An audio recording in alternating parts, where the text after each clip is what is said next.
नमस्कार, जय हिंद। मैं गोपाल कुमार आप लोग का स्वागत करता हूं मेरे YouTube चैनल जीके क्लासेस पे। तो आज का तारीख है 1 दिसंबर 2021 और दिन है बुधवार। तो आज हम पढ़ेंगे 30 नवंबर के दौरान घटी समसामयिक घटनाओं के बारे में।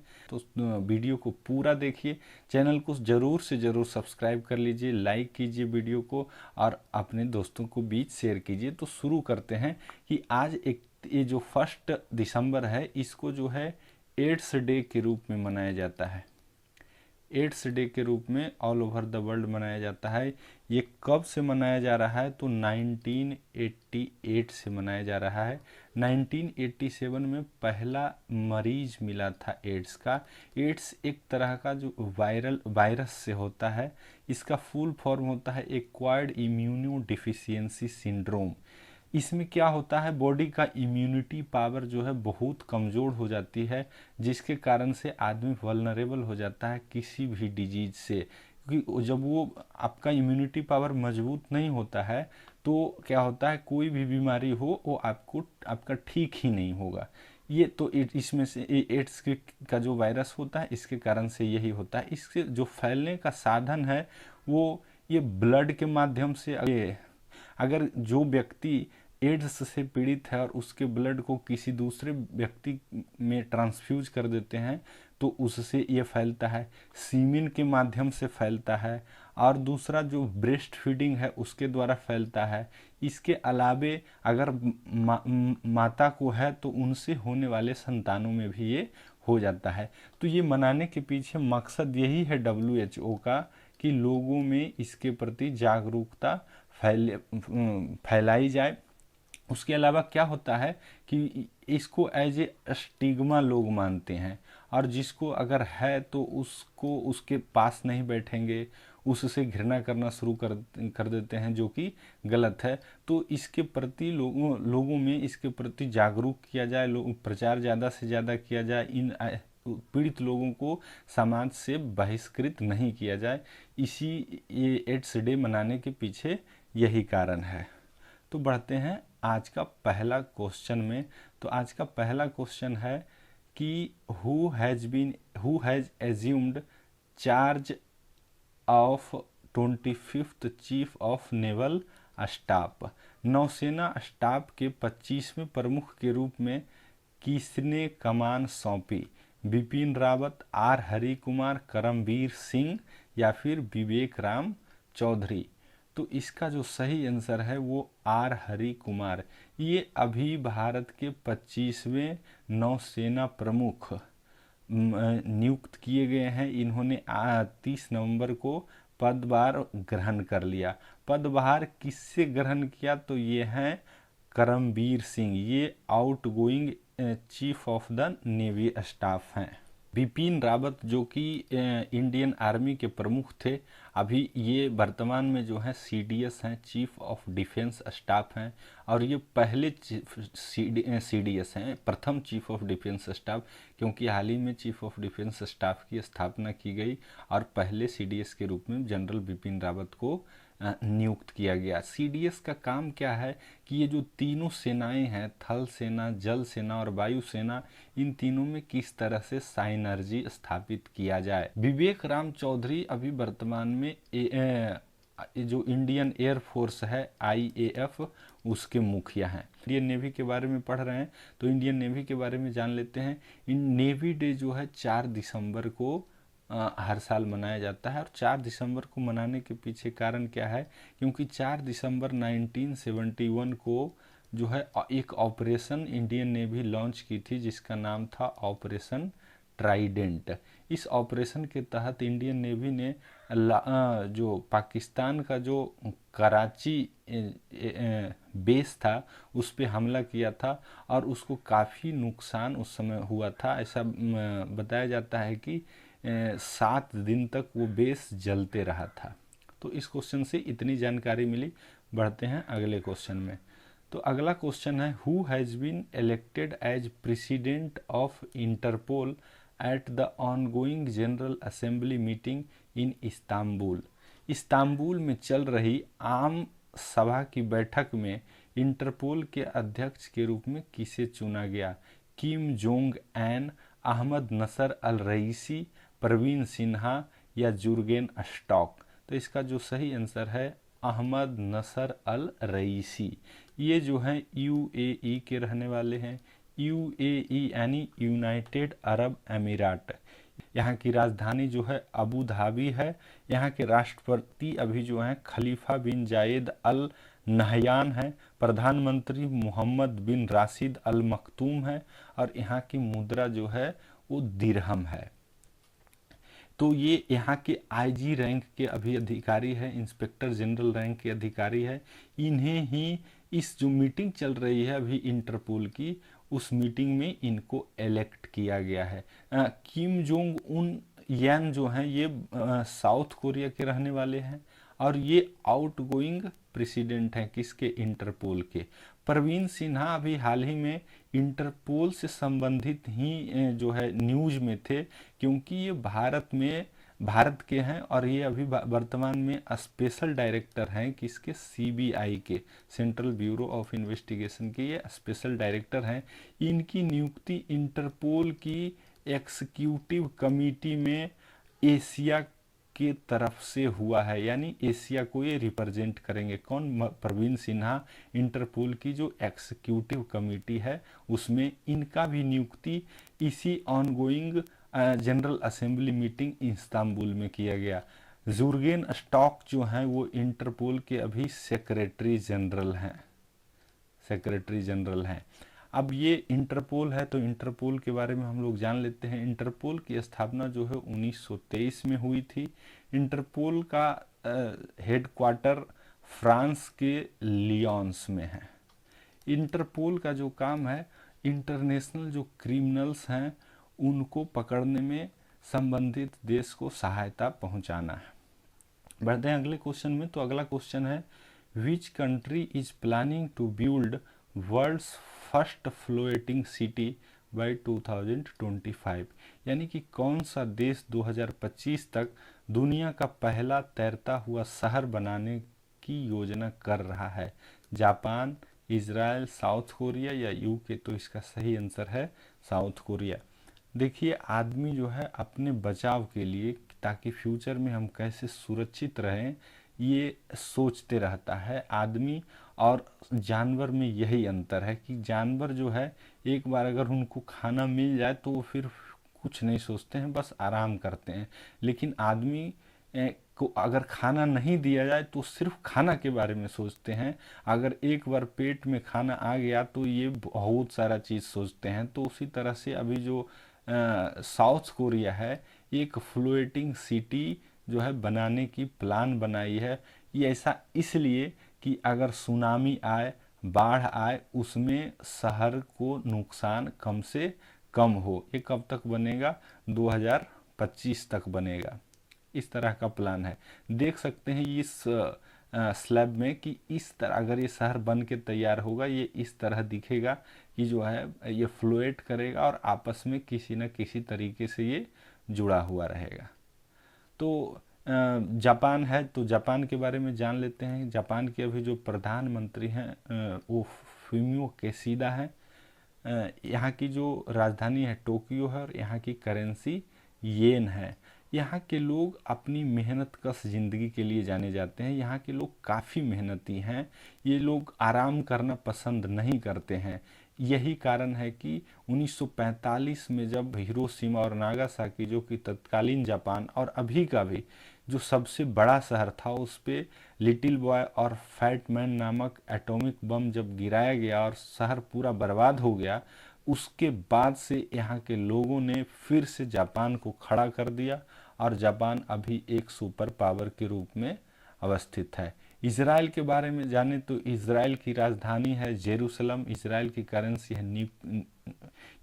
करेंसी है न्यू शेकेल और यहाँ के जो प्रधानमंत्री हैं वो नेफ्ताली बोनेट हैं। इजराइल की स्थापना कब हुई थी, 1948 में हुई थी। सेकेंड वर्ल्ड वार के बाद हुई थी। ये इसकी स्थापना ये जो है यहूदियों का एकमात्र देश है। सेकेंड वर्ल्ड वार के दौरान यहूदियों को जो हिटलर भगा दिया था, बहुत सारे यहूदियों को मारा था, उसके बाद जो बचे थे ये इजराइल में ला करके इनको बसाया गया। अभी जो है इजराइल एक सुपर पावर के रूप में है। बात रही यूके की, तो यूके के यानी यूनाइटेड किंगडम, यहाँ की कैपिटल है लंदन, यहाँ के प्रधानमंत्री हैं बोरिस जॉनसन, और यहाँ का जो करेंसी है वो है पाउंड स्टर्लिंग। तो इस क्वेश्चन से इतना जानकारी मिली। बढ़ते हैं अगला क्वेश्चन। तो अगला क्वेश्चन है, which bank has launched India's first credit card made from recycled PVC plastic. किस बैंक ने पुनर्नवीनीकरण पीवीसी प्लास्टिक से बना भारत का पहला क्रेडिट कार्ड लॉन्च किया है? एचडीएफसी, एचएसबीसी, आईसीआईसीआई या फिर एसबीआई? तो इसका जो सही आंसर है वो है एचएसबीसी बैंक। देखिए, प्लास्टिक जो है अभी वर्तमान में वातावरण के लिए एक सबसे बड़ा दुश्मन बना हुआ है, क्योंकि इसका जो क्वालिटी है, क्योंकि ये डिकम्पोज होता ही नहीं है। जैसे जो भी नेचुरल चीज़ है, अगर तो उसको अगर आप छोड़ दीजिए तो एक सर्टेन टाइम के बाद क्या होता है, वो खुद ब खुद डिकम्पोज होता है। लेकिन अगर इसको, जैसे आप मार्केट जाते हैं सब्जी खरीदते हैं, वो पतला पॉलीथीन, बहुत माइक्रोन में उसकी जो मेजरमेंट होती है, लेकिन अगर उसको 100 साल तक भी ज़मीन के अंदर रख दें तो वो ना सड़ेगा, ना गलेगा, ना डिकम्पोज होगा, वैसा का है वैसा ही रहेगा। जिस कारण से इसका वातावरण पे काफ़ी बुरा प्रभाव पड़ रहा है। तो प्लास्टिक को कम करने के लिए, या फिर जो प्लास्टिक है उसी को रिसाइकिल करने के लिए, रिसाइकिल करके यूज करने का जो है प्रोग्राम चलाया जा रहा है। तो उसी इनिशिएटिव के तहत एक क्रेडिट कार्ड जो है रिसाइकिल्ड प्लास्टिक की बनाई गई है। किसके द्वारा? एचएसबीसी के द्वारा। अब एचएसबीसी ने ये बनाई है, तो एचएसबीसी के बारे में जान लेते हैं। इसका फुल फॉर्म है Hong Kong and Shanghai bank corporation. इसका स्थापना 1865 में हुआ था। उस समय हुआ था जब ये हांगकांग ब्रिटेन के अंदर हुआ करता था, इसलिए अभी इसका हेडक्वार्टर जो है कहाँ है? यूके में है। बढ़ते हैं एचडीएफसी के बारे में जान लेते हैं। तो एचडीएफसी है housing development and financial corporation. इसका स्थापना 1994 में हुआ था। इसका हेडक्वार्टर मुंबई में है, और इसके अभी जो मुखिया हैं वो अतनु चौधरी हैं। आईसीआईसीआई का full form industrial credit investment corporation of India. इसका स्थापना 1995 में हुआ था। ये एचडीएफसी और आईसीआई दोनों प्राइवेट बैंक हैं।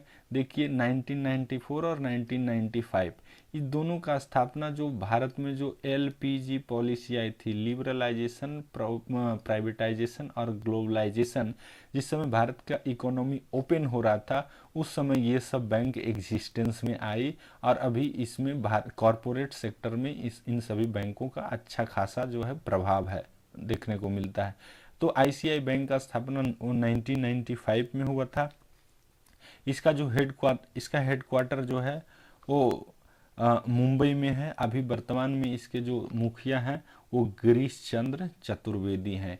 एसबीआई का स्थापना 1955 में हुआ था। इससे पहले ये इंपीरियल बैंक ऑफ इंडिया के नाम से जाना जाता था। वर्तमान में भारत का जो ये सबसे बड़ा पब्लिक सेक्टर बैंक है। पूरी मार्केट का 23% जो कस्टमर है इनके पास हैं। इसके जो अभी मुखिया हैं, यानी एसबीआई के जो सीईओ कहिए या एसबीआई के जो चेयरमैन हैं, वो दिनेश कुमार खारा हैं। तो इस क्वेश्चन से इतना। बढ़ते हैं अब हम लोग अगले क्वेश्चन की ओर। तो अगला क्वेश्चन है कि डैम सेंड्रा प्रूनेला मेसन, नाम थोड़ा लंबा है, डैम सेंड्रा प्रूनेला मेसन को निम्नलिखित में से किस देश के प्रथम राष्ट्रपति के रूप में चुना गया है? इसमें प्रथम पे ध्यान दीजिए, यानी वहाँ के पहले राष्ट्रपति हैं ये। मतलब क्या वो देश अभी हाल ही में आज़ाद हुआ है? ऐसा नहीं है। तो फिर क्या कारण है कि ये प्रथम राष्ट्रपति का चुनाव अभी हाल ही में हुआ है? सूडान, स्वीडन, बारबाडोस या यूके? तो इसका जो सही आंसर है बारबाडोस। इसको कह सकते हैं ये अभी जो है newest Republic of the world है, यानी ये सबसे नया जो है गणतंत्र बना है। क्योंकि ये इससे पहले स्वतंत्र तो था, लेकिन इसका जो हेड ऑफ द स्टेट हुआ करती थी वो यूके की महारानी हुआ करती थी, जो है एलिजाबेथ टू। तो ये अभी बारबाडोस ने ये निर्णय लिया कि यूके से हम अभी अब किसी तरह का संबंध स्थापित नहीं रखेंगे, वहाँ से अपना जो है रिश्ता नाता तोड़ लिए। और जो पहले हेड ऑफ स्टेट्स के रूप में एलिजाबेथ टू यूके की जो महारानी हुआ करती थी, अब जो है वहाँ के प्रेसिडेंट होंगे। रिपब्लिक होने का मतलब गणतंत्र बन गया। गणतंत्र बोले तो जैसे भारत गणतंत्र कब बना था, तो वो जो 1950 में 26 जनवरी 1950 को। क्यों? क्योंकि जो जब किसी स्टेट कंट्री का हेड ऑफ स्टेट जो होता है वो वंशानुगत न हो करके उनकी नियुक्ति होती है, तब उसको क्या कहा जाता है? रिपब्लिक कहा जाता है। और वो अपने डिसीजन के लिए किसी पे बाध्य नहीं है, या फिर कोई भी एक्सटर्नल फोर्सेस उसके डिसीजन को प्रभावित नहीं करता है, तो उसी को बोलते हैं हम लोग क्या, कि वो रिपब्लिक है। सोवरिन कंट्री जिसको बोलते हैं, वो संप्रभु है, वो किसी के प्रभाव में नहीं आ सकता है। संप्रभु मतलब स्वयं में प्रभु, यानी उसका अपना प्रभुत्व है। तो बारबाडोस, ये जो है बारबाडोस है। बारबाडोस के बारे में जान लेते हैं। यही जो है अभी यही इन्हीं का नियुक्ति हुआ है बारबाडोस के प्रथम राष्ट्रपति के रूप में। तो बारबाडोस का जो राजधानी है वो ब्रिज टाउन है। वर्तमान में यहाँ के प्रधानमंत्री मिया मोटली हैं। और ये जो है अमेरिकी उत्तरी अमेरिका और दक्षिणी अमेरिका के बीच जो कैरिबियन द्वीप है, कैरिबियन आइलैंड्स हैं, उन्हीं का एक पार्ट है। एक छोटा सा आइलैंड है, मात्र 2,87,000 लोग यहाँ रहते हैं। यहाँ पे और जो कंट्रीज है इसके बारे में थोड़ा जान लेते हैं। जैसे सूडान है, तो सूडान की राजधानी जो है खार्तूम है। सूडान के नए प्रधानमंत्री अभी हाल ही में नियुक्त किए गए हैं, जिनका नाम है अब्दुल्ला हेमडॉक। सूडान की राजधानी खार्तूम जो है ब्लू नील और वाइट नील के संगम पे है सूडान की राजधानी। और यहाँ की जो करेंसी है वो है पाउंड। स्वीडन के बारे में जान लेते हैं। तो सूडान जो है एक अफ्रीकन कंट्री है, लेकिन स्वीडन देखिएगा तो जो यूरोपियन कंट्री है इसके ऊपर इनको स्कैंडिनेवियन, स्वीडन को स्कैंडिनेवियन कंट्री के रूप में जानते हैं। स्टॉकहोम इसकी राजधानी है।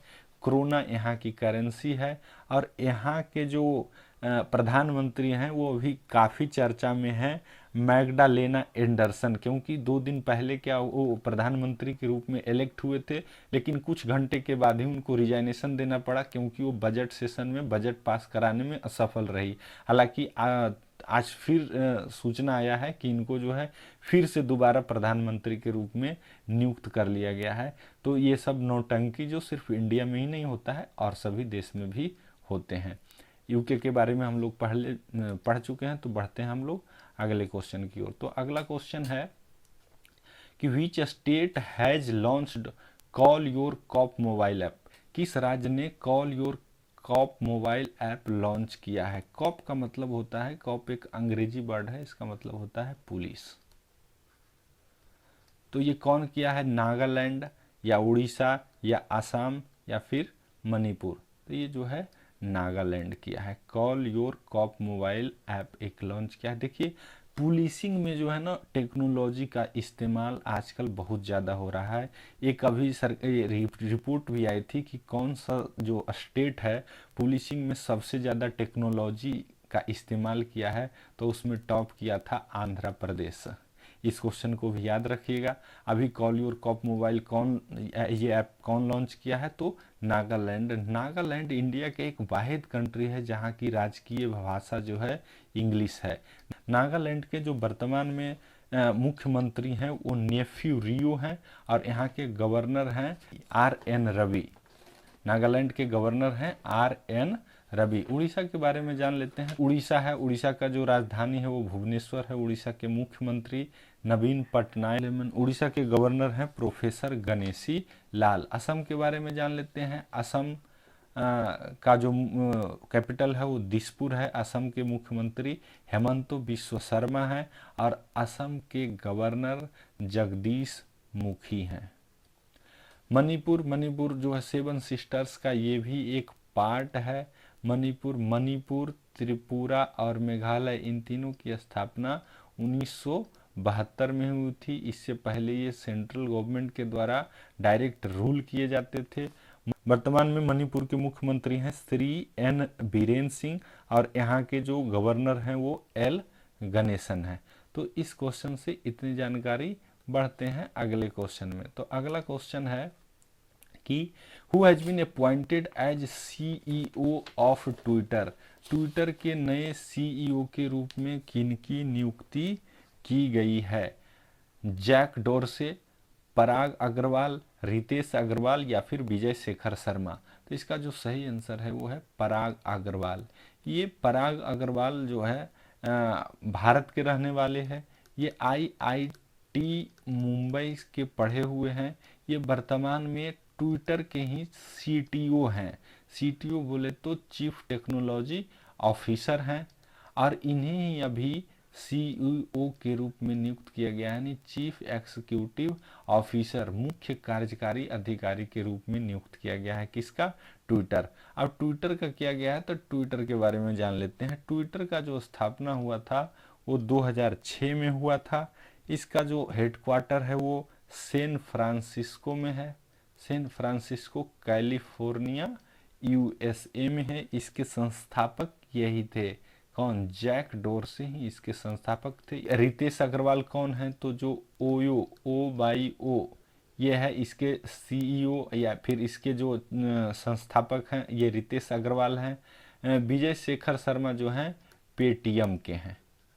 विजय शेखर शर्मा पेटीएम के चेयरमैन या सीईओ कह लीजिए। तो आज का जो अगला क्वेश्चन है वो आर्टिकल से जो नया सेक्शन हम ऐड किए हैं उससे संबंधित है कि which article of Indian constitution have provision of quorum. यानी कोरम का जो प्रावधान है वो भारतीय संविधान के कौन से अनुच्छेद में है? अनुच्छेद 108, अनुच्छेद 123 या अनुच्छेद 100 या फिर 110। तो इसका जो सही आंसर है वो है अनुच्छेद 100। इसमें जो है कोरम की चर्चा की गई है। तो आइए हम लोग जान लेते हैं कि कोरम क्या है। तो कोरम का मतलब होता है मिनिमम नंबर। जैसे पार्लियामेंट अगर सेशन में है, पार्लियामेंट का टोटल जो स्ट्रेंथ है वो सारे लोग हमेशा ऑलवेज नहीं रहते हैं, तो टोटल कितना कम से कम होना चाहिए ताकि पार्लियामेंट में बहस हो सके, तो उसी नंबर को कहा जाता है कि कोरम। और वो कितना होना चाहिए? तो 1/10 या फिर 10%, इसी को कह सकते हैं, और 10%। तो अगर इतने मेंबर कम से कम हैं, यानी अगर पार्लियामेंट का स्ट्रेंथ 550 है, 550 है तो इसका 1/10 होता है 55। तो 55 मेंबर क्या हैं? कंपलसरी हैं पार्लियामेंट में भी किसी भी तरह का बहस होने के लिए। इसी को कहा जाता है कोरम। पार्लियामेंट में जो अपोजिशन पार्टी का दर्जा दो दिया जाता है उसके लिए भी ये प्रावधान है कि जितनी पार्लियामेंट की स्ट्रेंथ है, यानी लोकसभा में अगर कोई विरोधी दल का नेता का मान्यता उनको तब मिलेगा अगर उनकी पार्टी ने लोकसभा चुनाव के दौरान जितनी लोकसभा का स्ट्रेंथ है उसका 1/10 सीट लोकसभा में लाए होंगे, तब उनको अपोजिशन पार्टी की दर्जा मिलेगी। इसी तरह का प्रावधान जो है इलेक्शन कमीशन रखे हुई है कि अगर आप किसी इलेक्शन लोकसभा या फिर विधानसभा में फाइट कर रहे हैं, इलेक्शन लड़ रहे हैं, तो उससे पहले आपको एक वो पैसा लेता है जिसको सिक्योरिटी मनी बोलते हैं। सिक्योरिटी मनी अगर आप पार्लियामेंट का चुनाव लड़ रहे हैं तो उसके लिए 25,000 देना पड़ेगा। अगर लेजिस्लेटिव असेंबली का चुनाव लड़ रहे हैं तो उसके लिए 10,000 देना पड़ेगा। और अगर आप SC ST कैटेगरी के हैं तो इस अमाउंट का 50% देना पड़ेगा सिक्योरिटी डिपॉजिट के रूप में। और अगर चुनाव के बाद जितना वोटिंग हुआ, वोटिंग में वैलिड वोट, उसका अगर 1/6 आप नहीं लाएं तो ये सिक्योरिटी मनी जो आप डिपॉजिट किए थे वो इलेक्शन कमीशन फॉरफिट कर देगी, यानी वो वापस आपको नहीं देगी। तो ये प्रोविज़न है सिक्योरिटी मनी डिपॉजिट का। और सेक्शंस देख लेते हैं। ये है 108। इसके अंदर जो है ज्वाइंट सेशन का प्रोविज़न है कि पार्लियामेंट में कब ज्वाइंट सेशन किया जाएगा। भारत के इतिहास में मात्र 3 बार अभी तक ज्वाइंट सेशन हुआ है। पहला बार हुआ था डॉरी प्रोहिबिशन बिल 1961 में, दूसरा बैंकिंग सर्विस कमीशन बिल 1972 में, और तीसरा पोटा प्रिवेंशन ऑफ टेररिज्म एक्ट 2002 में हुआ था। तो इस तरह से मात्र 3 बार हुआ है ज्वाइंट सेशन। ज्वाइंट सेशन जो है सिर्फ आप ऑर्डिनरी बिल पे ही ला सकते हैं। बिल जो है पार्लियामेंट में जो प्रस्तुत होता है तो वो कई तरह का होता है। जनरली मनी बिल होता है, फाइनेंस बिल होता है, उसके बाद ऑर्डिनरी बिल होता है, और एक ऑर्डिनरी बिल होता है, और फिर कॉन्स्टिट्यूशनल अमेंडमेंट बिल होता है। तो इसमें सिर्फ ऑर्डिनरी बिल को ही आप जो है ले जा सकते हैं कहाँ, ज्वाइंट सेशन में। बाकी किसी और पे ज्वाइंट सेशन बुलाया नहीं जाता है। फाइनेंस बिल में भी जा सकते हैं अगर वो फाइनेंस बिल क्या है, ऑर्डिनरी बिल है। अब देखते हैं आर्टिकल 123। तो आर्टिकल 123 जो है बोलती है अध्यादेश के बारे में चर्चा करती है, यानी ऑर्डिनेंस के बारे में बोलती है। ऑर्डिनेंस एक बाईपास का प्रोविजन देता है। पार्लियामेंट अगर सेशन में नहीं है तो सरकार को कानून बनाना अति आवश्यक है, और इतनी जल्दबाजी में पार्लियामेंट को सेशन में नहीं लाया जा सकता है। तो उस इमरजेंसी केस में संविधान ने ऐसा प्रावधान दिया है कि सिर्फ राष्ट्रपति के साइन सहमति से कानून बनाया जा सकता है। लेकिन बाद में जब पार्लियामेंट सेशन में आ जाएगी तब उसको फिर पार्लियामेंट में पास कराना होगा। लेकिन इसका गलत फायदा उठाया जाता है, और बिल्स को जिस पे की बाजी बहस होनी चाहिए उसको भी जो है ऑर्डिनेंस के जरिए लाया जाता है, और बाद में फिर पार्लियामेंट में पास करा लिया जाता है। जैसे अभी का जो मामला है किसान बिल का, फार्म लॉज जो अभी सरकार ने उसको रिपील कर दिया है, खत्म कर दिया है, वो आया था किसके जरिए, अध्यादेश के जरिए आया था, और बाद में उसको पार्लियामेंट से पास कराया गया था। अभी जब उस पर विवाद हुई तो सरकार ने उसको वापस पार्लियामेंट के द्वारा ही रद्द कर दिया।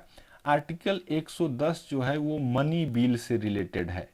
मनी बिल जैसे हम लोग पढ़ें कि money bill, finance bill, ordinary bill और कॉन्स्टिट्यूशनल अमेंडमेंट बिल, इतने तरह के बिल होते हैं।